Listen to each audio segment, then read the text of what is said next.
Look, I'll probably mention this every single time a new Fast and Furious film comes out, but we've literally reached the 8th installment. Did any of us ever really think we would get 8 of these films?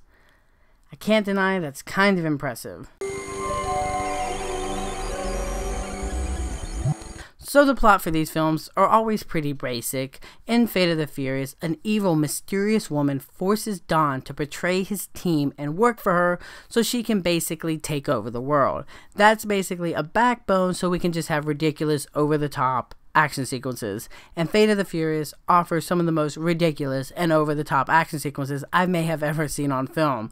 This movie is completely bonkers, but I have to admit, I kind of had fun with this film. Now look, like I said in the intro, we've come to the 8th installment in this thing, so by now you're either a fan or not. And look, I don't really consider myself a fan. I don't like 1 through 4, yet they decided to change up the formula with Fast 5, I felt like, and that really brought some new life to this franchise. I think Fast 5 is the peak of this franchise. It's actually really entertaining, and it's just a really great blockbuster film. I actually generally love that movie. And overall, I like this movie. As a non-fan of this franchise, I liked it. I didn't love it. I think it's okay and fine, but I think if you're a diehard fan of this franchise, this film is going to offer more and less of the same, and you're going to walk out of this film completely satisfied with what you've been given. You know, it's definitely a B movie designed and disguised as an A movie. It has the A movie budget, but bringing you all the cheesy and silliness that you find in a B movie,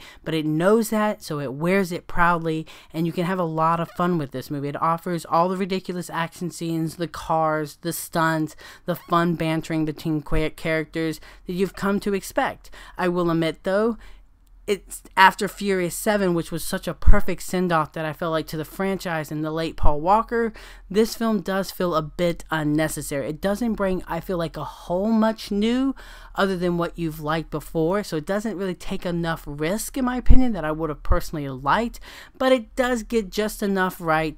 So at the end of the day, I wasn't completely, disappointed in this movie.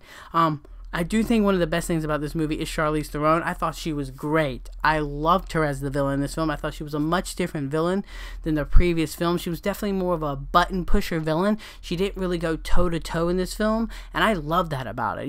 Every villain has been big and brooding and evil, and I like that this was a much different villain for the franchise. And it's also definitely a very well made film. It looks great. I think the action sequences really sparkle and dazzle, and I think that this franchise really benefits from its use of practical effects, actual stunt work, and really, heart and soul into the actual look of the movie. However, I can't deny at times the CGI was a bit noticeable. When you can tell that that's a real car, you can also tell when that's a fake car.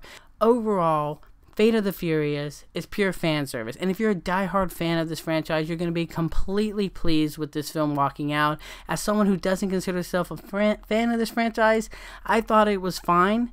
I would see it again if I had to, but overall I probably won't seek this film out. But I do hope that they make more of these, that they do change up the formula a bit, because right now I still feel like they should have ended this with Furious 7.